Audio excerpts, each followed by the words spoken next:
ओम नमः शिव। हर हर महादेव। जय माता मनसा रानी नमः।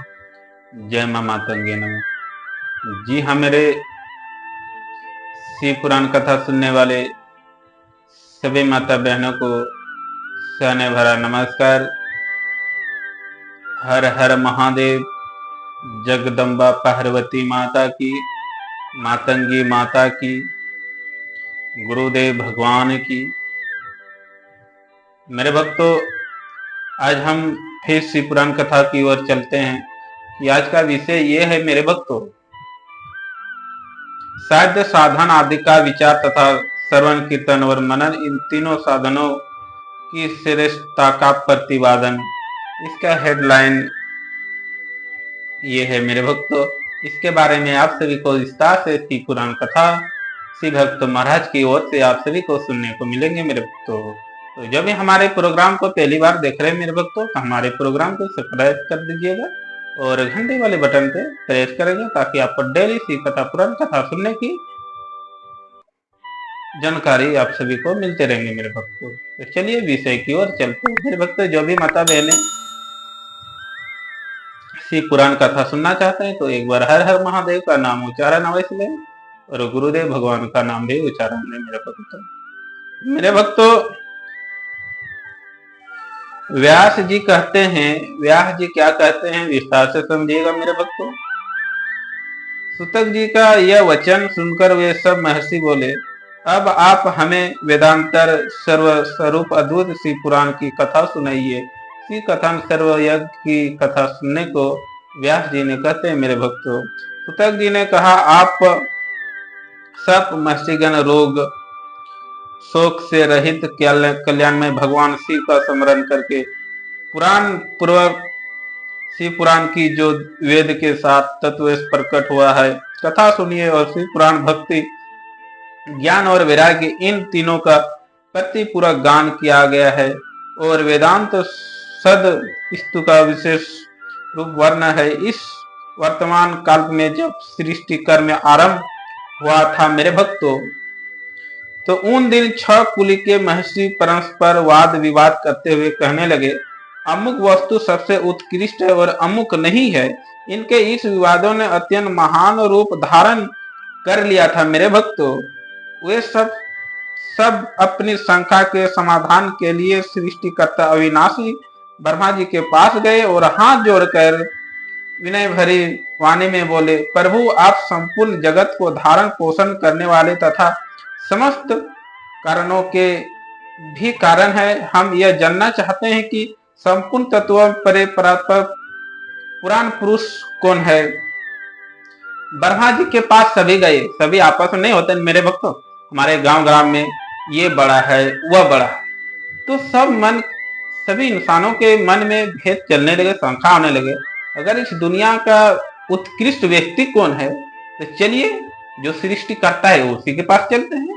तो इसी तरह से मेरे भक्तों उसी ब्रह्मा जी के पास कल्याणकाली उसी के पास चले गए और ब्रह्मा जी ने कहा, जहां से मन सहित वाणी उन्होंने उन न पाकर लौट आती है तथा जिनसे ब्रह्मा विष्णु रुद्र और इंद्र आदि से युक्त यह संपूर्ण जगत समस्त भूत एवं इंद्र के साथ पहले प्रकट हुआ था मेरे भक्तों, वे ही ये देव महादेव सर्वज्ञ एवं संपूर्ण जगत के स्वामी है। यही सबसे उत्कृष्ट है। भक्ति से ही इनका साक्षात्कार होता है, दूसरे किसी उपाय से कहीं इनका दर्शन नहीं होता है। रुद्र हरि हर तथा अन्य देवेश्वर सदा उत्तम भक्ति भाव से उनका दर्शन करना चाहते हैं। भगवान शिव में भक्ति होने से मनुष्य संसार बंधन में मुक्त हो जाता है और देवादेव के कृपा पदार्थ से उनमें भक्ति होती है। कहते हैं मेरे भक्तों, देवादेव के दर्शन भक्ति भाव से ही होते हैं और भक्ति दर्शन साक्षात्कार होने से उसका कल्याण भी हो जाता है मेरे भक्तों। और भी कहते हैं, भक्ति भाव से देव का कृपा प्रसाद प्राप्त होता है और ठीक उसी तरह जैसे ही यहाँ अंकुरेश बीज और बीज से अंकुर पैदा होता है, इसलिए तुम सब महर्षि भगवान शंकर का कृपा प्रसाद प्राप्त करने के लिए भूतल पर जाकर वहां सहस्त्रों वर्षों तक चालू रहने वाले एक विशाल यज्ञ का आयोजन करो। इन यज्ञपति भगवान शिव की ही कृपा से वेदांत विद्या के सारभूत साध्य साधना ज्ञान होता है मेरे भक्तों। यज्ञ करने के लिए आदेश देते हैं, उसी बात की प्राप्ति ही शायद उनकी सेवा ही साधन है तथा उनके प्रसाद से ही नित्य नैमित्तिक आदि फलों की ओर से निष्क्रिय होता है, वही साधक है। वेदांत कर्म का अनुष्ठान करके उसके महान फलों को भगवान शिव के चरणों में समर्पित कर देना ही परमेश्वर पद की प्राप्ति है। वही श्लोक आदि के कर्मों से प्राप्त होने वाली मुक्ति है। उन पुरुषों के भक्ति भाव के अनुसार उन सबको उत्कृष्ट फल की प्राप्ति होती है मेरे भक्तों। उस भक्ति के साधन अनेक प्रकार के हैं जिनका साक्षात महेश्वर की प्रतिपादन किया है उन्होंने। उनमें से सारभूत साधनों की संक्षिप्त करके मैं बता रहा हूं कि कान से भगवान नाम गुण और लीलाओं का श्रवण, वाणी द्वारा उनका कीर्तन तथा मन के द्वारा उनका मनन, इन तीनों का महान साधन कहा गया है। तात्पर्य यह है कि महेश्वर श्रवण, कीर्तन और मनन करना चाहिए। यह श्री का वाक्य हम सबके लिए प्राणभूत है। इसी साधन संपूर्ण मनोरथ की सिद्धियों लगे हुए हैं मेरे भक्तों।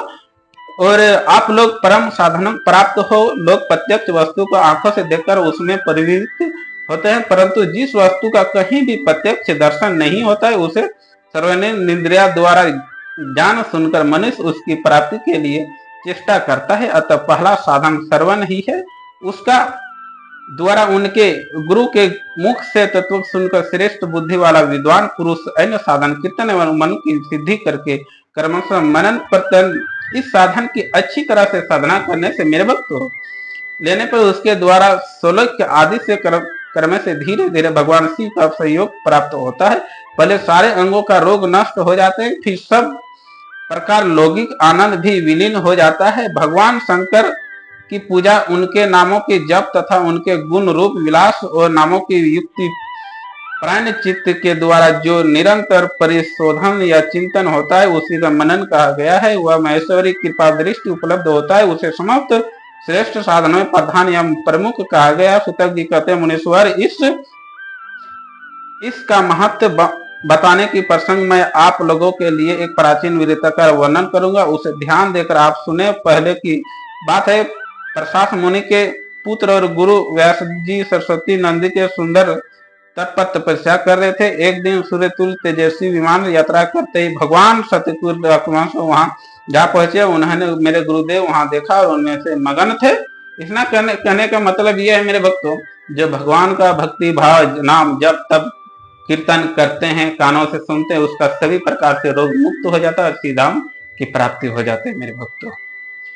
उससे जगने पर उन्हें ब्रह्मपुत्र उस सन कुमार जी को अपने सामने उपस्थित देखा। देखकर वे बड़े वेग से उठे और उनके चरणों में प्रणाम करके उन्होंने उन्हें आदर दिया और देवताओं को बैठाने का आसन भी अर्पित कर दिया। तब प्रसन्न वे भगवान सतन कुमार विनीत भाव से खड़े हुए व्यास जी ने गंभीर वाणी में बोले, मुने तुम सत्य वास्तु का चिंतन करो, वह सत्य पदार्थ भगवान शिव ही है जो तुम्हारे साक्षात्कार विषय होंगे। भगवान शंकर का श्रवण कीर्तन मनन ये तीन महत्व साधन कहे गए हैं। ये तीनों ही वेदांत है। पूर्व काल में मैं दूसरे तीसरे साधना के संपर्क पकड़कर घूमता घूमता मंदराचल पर जा पहुंचा और वहां तक तपस्या करने लगा। वह तपस्या करने लगा मेरे भक्तों।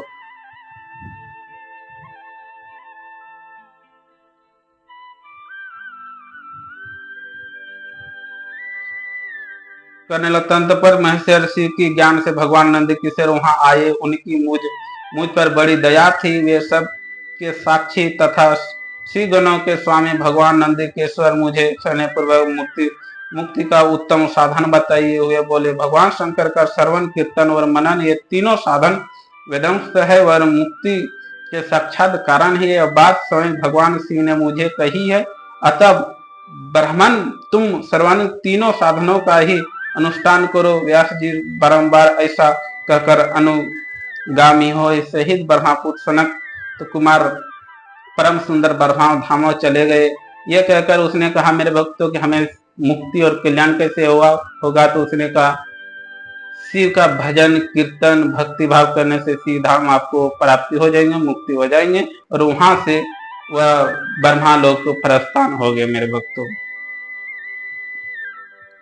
इस उत्तम वृत्तकार को मैंने संक्षेप में वर्णन किया। ऋषि बोले, सूतक जी, श्रवणादि 3 साधनों का आपने मुक्ति का उपाय बताया है, किंतु जो श्रवण आदि तीनों साधनों में असमर्थ हो वह मनुष्य किस उपाय का अवलंबन करके मुक्ति हो सकता है? किस साधन कर्म द्वारा बिना यत्न के ही मोक्ष मिल सकता है? तो इसके बारे में दूसरे अध्याय में आप सभी को बतलाएंगे।